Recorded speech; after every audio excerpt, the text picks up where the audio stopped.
Kalau ngomongin soal sistem keamanan gitu yang menyangkut data pribadi masyarakat. Tapi kalau misalkan, tadi kan Anda berbicara kita memang fokus untuk, menjaga data pribadi begitu ya, akhirnya memang, Anda serius begitu dalam industri ini. Tapi ada hal yang dikeluarkan dalam artinya nilai investasi begitu ya untuk memang, fokus atau memang konsisten dalam memperkuat sistem keamanan. Ini kalau misalkan dari segi investasi di industri Anda seperti apa sih?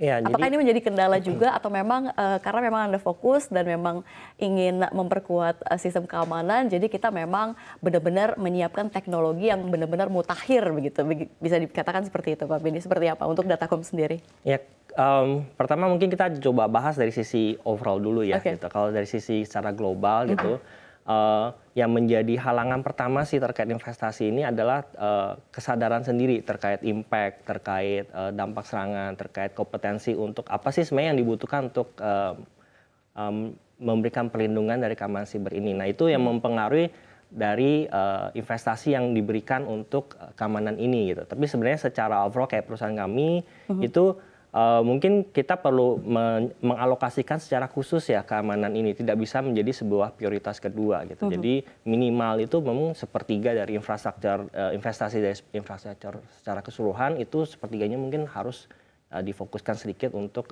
security ya, supaya lebih aman, supaya menjaga bahwa, data yang, customer sudah atau pelanggan sudah taruh di tempat kami itu menjadi lebih aman, tidak ada, gangguan seperti itu. Gangguan seperti itu, tapi kalau misalkan tapi artinya investasi yang sebesar itu begitu ya, itu artinya bukan menjadi hambatan begitu ya?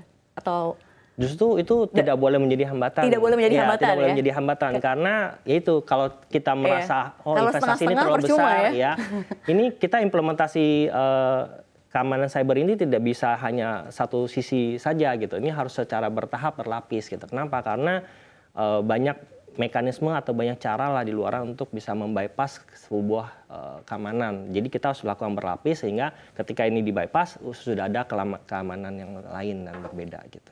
Oke, baik. Kalau untuk di industri ini kan sebenarnya ada banyak begitu ya kompetitor-kompetitor begitu ya. Dan memang kalau misalkan terkait di industri ini terkait pengamanan data sebenarnya kan bukan hanya inovasi dan juga teknologi begitu ya. Untuk Datacom sendiri sebenarnya pemeliharaannya seperti apa sih agar sustain?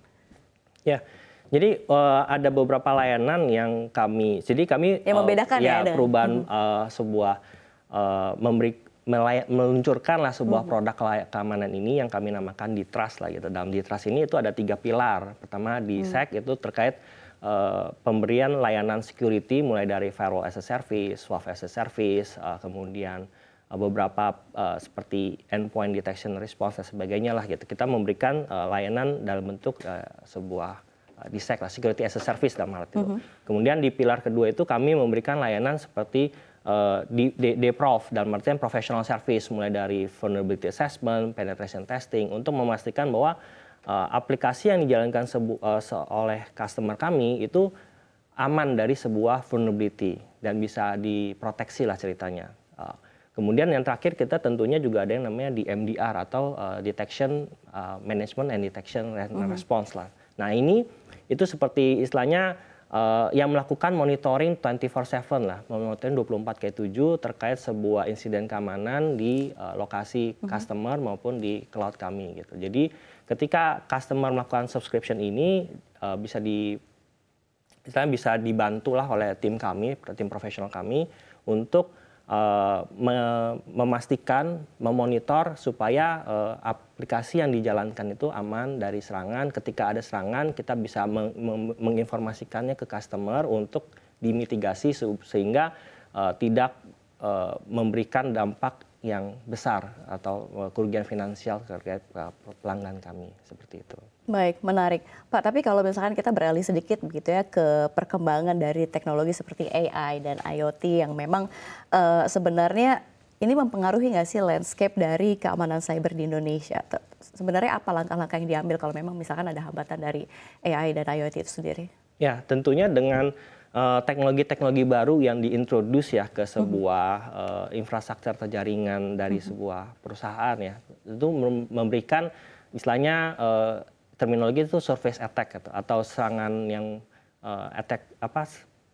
celah yang baru lah untuk bisa dilakukan serangan. Nah, hal ini tentunya kita perlu lihat keamanan itu secara holistik, secara menyeluruh.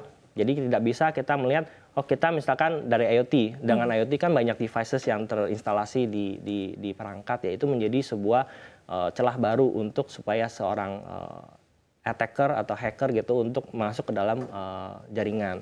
Jadi kita mesti melihatnya berbagai hal, mulai dari akses, dan akses itu biasanya kita implement yang namanya Zero Trust Network Access atau ZTNA.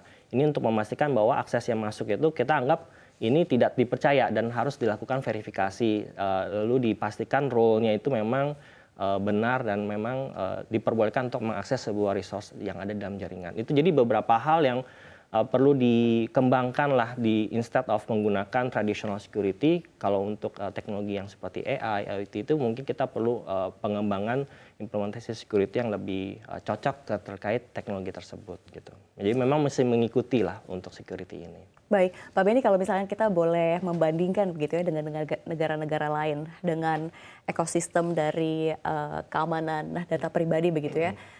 Patokan dari negara mana sih yang memang menjadi contoh begitu ya untuk memperkuat keamanan data pribadi gitu, atau misalkan bisa dibandingkan dengan negara mana nih yang masih sebenarnya masih sangat bagus dan memang perlu dicontoh begitu dibandingkan negara kita yang sedang memang memperkuat sistem keamanan itu sendiri?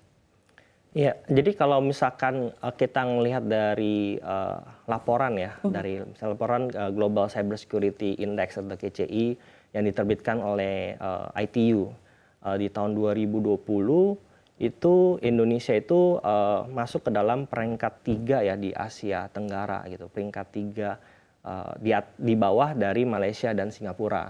Demikian juga di laporan seperti National Cyber Security Index atau NCSI itu juga menyatakan hal yang sama gitu. Jadi kita itu berada di peringkat ketiga di Asia Tenggara. Tapi kalau secara global rata-rata kita ada di middle above lah gitu, di peringkat 20-an 4 kalau menurut GCI, 45 kalau nggak salah di menurut NCSI. Jadi kita itu sudah di posisi yang baik sebenarnya. Cuman memang implementasi ini perlu diperkuat, dan kita juga baru beberapa kayak undang-undang yang baru dirilis, kemudian perpres juga baru dikeluarkan oleh pemerintah. Jadi ini butuh waktu untuk mengamankan. Jadi saya rasa kita berada di posisi yang benar lah, secara pemerintahan Indonesia itu di posisi yang benar.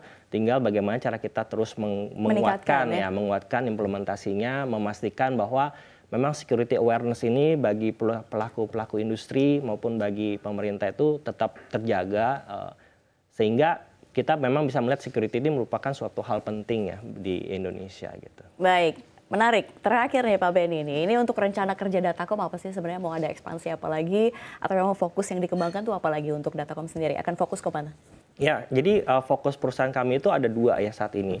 Ada di sisi cloud, tentunya di cloud ini turunannya dari sisi infrastruktur sampai AI.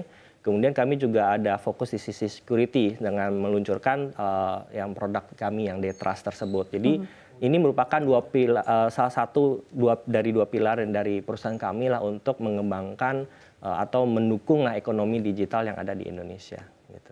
Baik, sebenarnya saya masih penasaran nih sebenarnya untuk pandangan Anda sendiri yang memang berkecimpung di industri ini. Sebenarnya proyeksi dari industri ini ke depan seperti apa sih Pak? Ya kalau misalkan ekonomi digital kita ngomongin ya, dari sisi laporan atau buku putih ya dari dari Kementerian Koordinator Perekonomian Republik Indonesia ya, kita tuh punya target sebenarnya di tahun 2045 Indonesia memiliki target menjadi top 5 atau peringkat 5 secara global, secara dunia untuk ekonomi digital. Jadi ini kita masih banyak PR yang perlu kita siapkan lah, kita kerjakan gitu sehingga bisa menuju ke arah sana. Tentunya ini bisa didukung oleh pemerintahan, didukung oleh pelaku industri dan maupun didukung oleh masyarakat sendiri sebagai pengguna dari ekonomi digital ini supaya lebih percaya bahwa memang bagaimanapun juga kita tidak bisa menghindari ekonomi digital ini, penggunaan digital semakin banyak dan security menjadi sesuatu yang perlu kita awareness kita tidak perlu takut, tapi kita perlu aware bahwa ada resiko ini dan memang bagaimana caranya kita supaya bisa menghindari resiko-resiko keamanan ini. Baik, kita harapkan demikian ya. Tentunya diharapkan juga ada dukungan dari pemerintah yang memang tentu untuk menguatkan lagi nih keamanan data pribadi dari masyarakat Indonesia sendiri. Terima kasih Pak Beni Sumitro, Direktur PT Datacom Dian Raha sudah bergabung bersama kami di CNBC Indonesia. Terima kasih sudah mengundang. Sukses dan sehat selalu untuk Anda. Ya, terima kasih.